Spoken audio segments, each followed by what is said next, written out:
Nako po mga kababayan, huling-huli na talaga ang kasinungalingan nitong si Impactang Claire Castro mga kababayan. Magaling ka talaga. Ang galing mong kupal ka. Grabe, ang galing magsinungaling talaga nitong hayop na ito. Pero bago tayo patuloy sa ating pag-usapan, ako muna ibabati ng magandang hapon sa ating mga subscribers dyan. Sa ating mga viewers, maraming salamat sa inyong suporta. Shoutout sa inyong lahat. Yun ang mga kababayan. Ito na. May resibo na tayo dito mga kababayan. Ito na yung patunay na sobrang sinungaling talaga nitong si Impactang Claire Castro mga kababayan. Ito yung patunay na itong People's Bill mga kababayan ay hindi nga proyekto ito ni Pangulong Marcos Bangag Jr. Itong People's Bill mga kababayan ay proyekto nga ito ng mga Duterte. Proyekto ito ni dating Mayor Sara Duterte na ngayon ay Vice President mga kababayan. At pinagplanuhan na nga ito noon pa, nung panahon pa ni dating Pangulong Duterte. Yan ang tandaan mo, Impactang Claire Castro. Hindi sa lahat ng panahon pwede kang magsinungaling. Hindi sa lahat ng panahon pwede mong lokohin yung ating mga kababayan. Talagang manluloko ka talaga.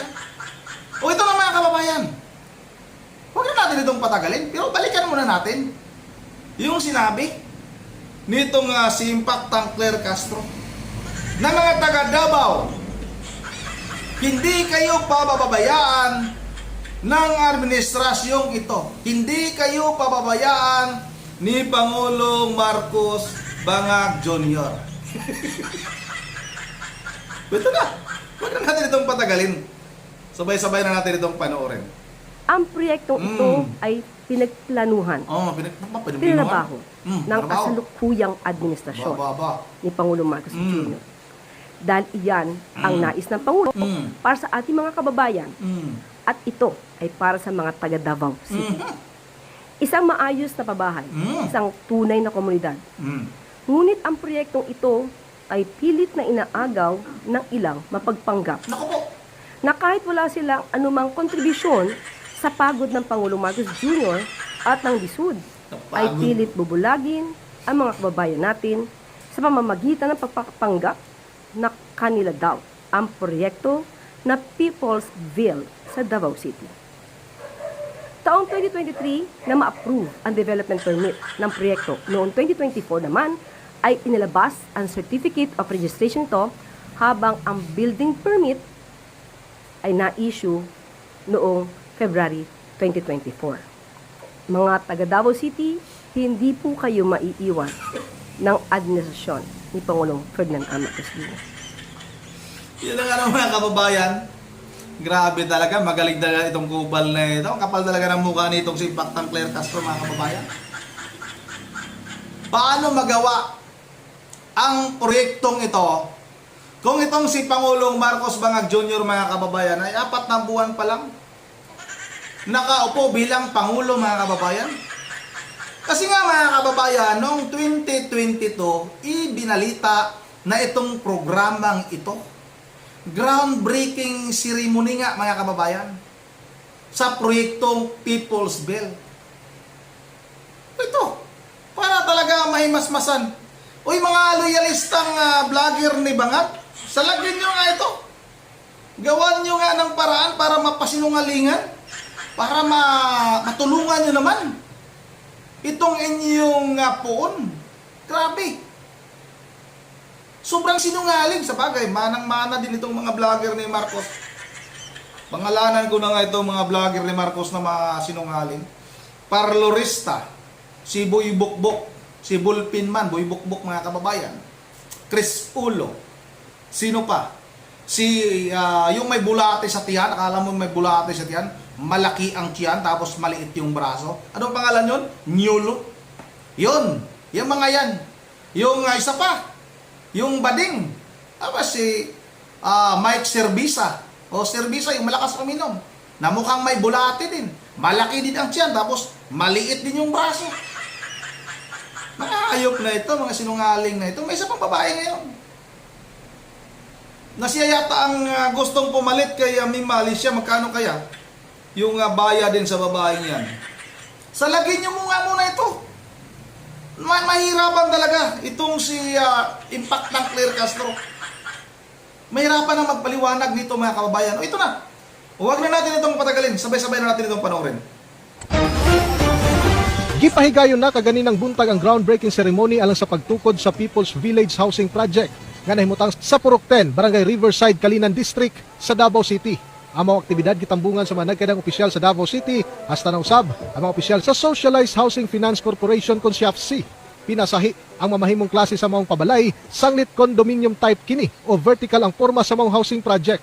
Matag unit, adunay gidakon nga 36 square meters. Nahimutang kini sa 14.2 hectares nga luna sa usa ka 3-story building. Butangan kini og 72 ka mga condo type housing unit. Ay tayo po'y magkatulong-tulong at nang mapabilis po, mapadali at maayos po ang pagsasagawa po nitong ating proyekto. Nausab kining giduso kaniadto ni kanhi Pangulong Rodrigo Duterte ug former Davao City Mayor ug Vice President Sara Duterte.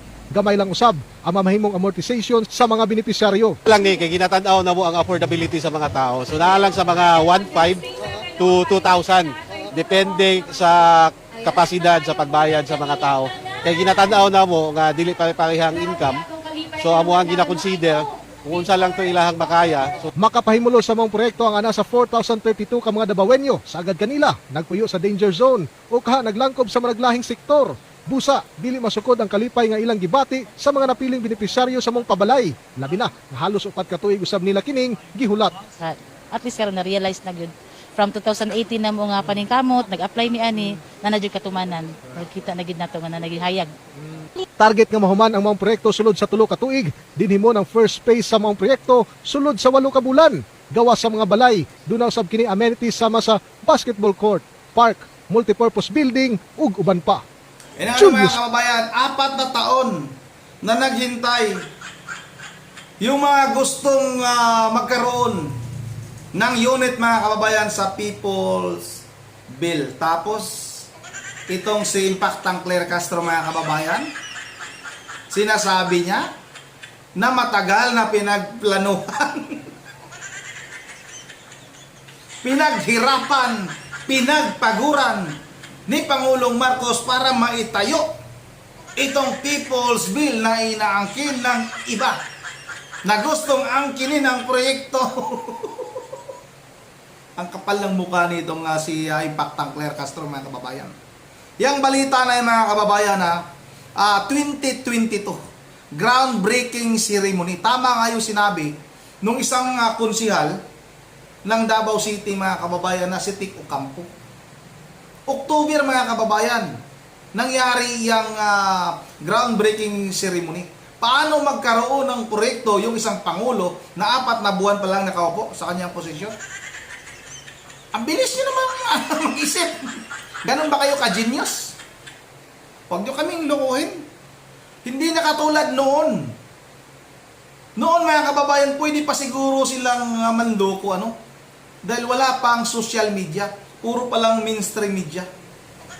Kung anong maririnig ng mga tao, mga kababayan, mula sa mainstream media, yan yung kanilang pinaniniwalaan. Pero ngayon, ibahin nyo na. Yung mga kasinungalingan ninyo, Impact ng Claire Castro, hindi po pwede yan. Mabubuking at mabubuking yan. Hindi na katulad noon. Huwag nyong gawing bubo. Huwag nyong gawing mangmang lagi ang taong bayan. Ang inayupak ng mga ito. Kaya pala mga mukha. Yun ang naman dito lang muna. At bago tayo magtatapos, ay mag-shoutout lang muna tayo. May nagpa-shoutout sa atin dito. Shoutout natin, ito na. Mag-shoutout tayo kay Eduardo Benedicto mula sa Plaridel, Bulacan. Maraming salamat sa idol. Shoutout na rin kay Rumi Kimbo. Rumi Kimbo, shoutout sa idol ha. Shoutout na rin kay Jis Kimbaw. May Kimbo, may Kimbaw naman. Mula naman ito sa, ano ba ito? Taga saan ba ito si Kimbaw? Saan ba yun? Hindi ko na makita taga saan ba ito si Kimbaw. Hindi ko na makita, pasensya na idol. Shout out na rin kay Priscilla Daunton. Shout out na rin kay Ma'am Berje Virel de Dios ng Pulilan, Bulacan. sa kanyang mga apo, Coco, Dion, Yuret, kay Sagi. Shout out na rin kay Nicolas Maandya. Shout out na rin kay Daniel Lasco mula naman sa Nueva Ecija. Maraming salamat ha. Solid daw sila, mga DDS, taga Nueva Ecija mga kababayan. Pero solid DDS. Shout out na rin kay Raymond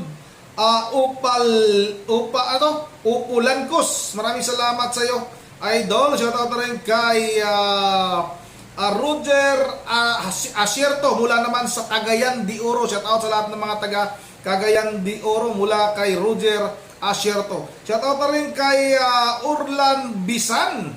At shout out na rin kay Salvador Laranjo. At shout out kay Ma'am Joyce ng Japan. Kay Ma'am Idisa Borbi, shout out na rin ano. At shout out kay Ma'am Maybelline Balicao na nagbabalik mga kababayan. Si Ma'am Maybelline Balicao na matagal na nating subscriber. Ngayon nakita ko na yung kanyang komento. Maraming salamat Ma'am Maybelline. Shout out na rin kay Roberto Robles. Shout out na rin kay Jermidel Birgara. Kay Jesus Sil or Sally. Shout out na rin kay Marie Awitin. At kay Ernesto Plasios. Yun na dito lang muna. Pasensya na, no? Sa iba nating hindi na shoutout, maraming salamat. At next video na lang. Once again, this is Ronnie TV mo. Ingat na lahat. God bless bawat isa sa atin.